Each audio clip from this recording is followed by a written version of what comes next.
Let me ask you something. Can you be with yourself without feeling the urge to escape? Can you sit in silence, in stillness, without checking your phone, without reaching for someone else's validation? If the answer is no, don't panic. Most people can't. Most people have been conditioned to believe that being alone is a sign of failure. That if no one is texting you, if no one is watching, then you must not matter. But that's exactly the lie that keeps you stuck. Because until you can be still, truly still, you'll keep chasing what can never fulfill you. You'll keep chasing another conversation, another distraction or fleeting goal to prove you're alive. Being solid requires being comfortable in stillness. This kind of stillness is what separates a mind at peace from a mind at war with itself. And if you can't be still, if you always need something or someone to lean on, then your foundation isn't solid, it's borrowed. Real solidity means being okay when everything else goes quiet. It means being able to sit still with your own mind and not feel like you're losing. It means presence without panic, clarity without craving, and most of all, it means you trust yourself enough to be unmoved, even when the world around you isn't. My question to you is this: can you embrace this mindset even when the lights go out? When your titles, your comforts, your relationships, your reputation, everything you've leaned on are stripped away? Because that's the test. Not whether you can be composed when life is going your way, but when you can remain grounded when everything you once identified with has been taken. Can you still be whole in the absence of recognition? Can you stand tall in the echo of your own silence? Emotional immaturity wears many masks. It's not always the explosive kind that yells or slams doors. Sometimes it's much quieter, more insidious. It's the kind that shows up in your habits, the way you people please even though you're exhausted, the way you laugh when you don't find it funny, the way you avoid conflict, not out of peace, but out of fear of being disliked. It's the version that smiles through discomfort, craving approval like oxygen, the version that looks accomplished on paper, but feels hollow when the applause fades. It's the kind that performs so well, you almost believe it yourself, until you're alone, and the silence feels unbearable.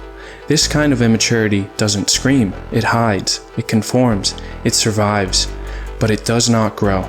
You look at yourself in the mirror, but you don't see your real reflection. What you see is a distortion, a self shaped by years of trying to be liked, of fearing rejection, of bending yourself into the image others expected from you. A self shaped not by truth, but by performance. A self that's afraid to disappoint, afraid to speak too loud or not loud enough. A self constantly managing impressions, not living. And here's the gravity of it. As long as you don't clean that inner mirror, you will keep reacting, not choosing. Reacting based on habit, based on fear, based on what you think will make you safe. You'll react to criticism like it's a knife. You'll react to silence like it's rejection. You live on the edge, not knowing who you are, only knowing who you think others want you to be. That is emotional immaturity. And make no mistake, it's not about age. It's about ownership. It's about whether you are living from the center of your being or from the shifting center of other people's expectations. What chains you is not the pain itself, it's your refusal to sit with it. It's the flight from pain, the panic when something feels too real, too raw, too revealing. And too often we run, we fill our time, we stay busy, because the truth is, silence is terrifying when you're not at peace with yourself. And in that flight, you become addicted to the band-aid, external validation. You depend on praise to feel confident. You fear disapproval like it's death. You outsource your sense of self. Your identity becomes negotiable. One critical comment and you start questioning everything. But when your emotional life is at the mercy of others' opinions, you become unstable, forever rising and falling with the tides of perception. As the Stoic Marcus Aurelius once wrote, the happiness of your life depends on the quality of your thoughts. Not the quality of your image, not the size of your audience, not whether they clapped for you today, and certainly not whether you were trending. Fleeing your pain is chaining you, because pain is not the enemy. Pain is the path. It's the part of the map you wanted to skip, the one marked with fire and thorns, but it's the only one that leads to depth. It teaches you what matters, it shows you what's still bleeding, and it calls you over and over again to sit with it and listen. The emotionally mature adult is not the one who has no wounds. It's the one who stopped pretending they don't exist, who no longer needs to project perfection. It's the one who opened them, cleaned them, and let them heal properly. Covering it with applause or distraction, that's not healing, that's bleeding in disguise. It's a slow erosion of your sense of self. And here's the paradox. You can't fake healing. You can't shortcut maturity. You can't leapfrog your way to wisdom.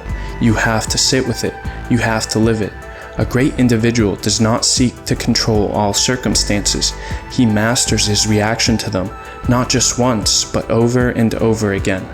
This is what emotional maturity is, the ability to remain rooted no matter the storm, to act from principle, not impulse. Lao Tzu in the Tao Te Ching said, "The 10,000 things rise and fall while the self watches their return. They grow and flourish and then return to the source." The immature cling, the mature observe with detachment, and in that stillness they find a deeper power, an inner authority no one can give or take away. You fear detachment because you think it means not caring, but detachment doesn't mean apathy, it means not being a slave. It means no longer tying your joy to someone else's approval or worth to someone's attention. It's recognizing the truth taught by the Tao and echoed by Buddhism, that all things are impermanent, everything is coming and going.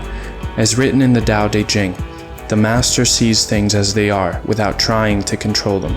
She lets them go and is not shaken. This doesn't mean you don't feel, it means you don't crumble. It means you care, but you don't collapse. You give your all, but your identity is no longer on the line. There is a silent enemy we haven't named yet. It's not just fear of pain or rejection. It's something deeper, more haunting. It's the fear of irrelevance, of insignificance, the anxiety that you live and no one will remember, that you'll disappear without applause, without a legacy, that maybe, just maybe, your life won't matter in the way you hoped it would. And so, to fight that fear, you grasp for visibility, you chase status, social capital, validation, you become a collector of impressions. But here's the paradox, the more you chase visibility, the more invisible you become. Why? Because your soul is buried under performances, and every time you act to be seen, you become less of who you are and more of who they expect you to be. Because the spotlight doesn't preserve you, it erases you. Time burns through every performance, every illusion, every borrowed identity. The monuments we build to be remembered always crumble. Percy Shelley once warned through the inscription of a crumbling statue in the desert, "My name is Ozymandias, King of Kings. Look on my works, ye mighty, and despair." What once stood as a symbol of greatness is now dust, a hollow boast lost to the wind and sand. You become a hologram, a projection, a collection of gestures that feel safe but never feel true. And the tragedy is, sometimes you forget what truth even feels like. So what's the cure? Confrontation. Real, raw, honest confrontation. Sitting in brutal silence, breathing through the discomfort, and asking yourself, who am I without applause? Who am I without the mirror of others? Can I respect myself in the dark when no one is watching? Because the most important validation is the one you give yourself when you know, deep in your bones, that you acted with integrity. You were honest, you were kind, you stood your ground, you stayed connected to your center. That kind of validation doesn't fade, it grows, it anchors you, it becomes your compass in the chaos, and it sets you free. Will you remain chained to the need for validation, or will you dare to embrace the fire that will forge you into someone truly free? Listen, your story is not finished, but as long as you keep running from your wounds, as long as you keep covering them with filters, followers, and approval, you'll never stop bleeding. You'll never truly live. But if you sit down, right here, right now, and face yourself with honesty, you will begin to transform. You will rise not as someone desperate to be seen, but as someone who has finally seen himself. And that is the beginning of real freedom. If this message spoke to something in you, subscribe for more. And remember, no one else can walk your path, but if you walk it with integrity, that's all the immortality you'll ever need.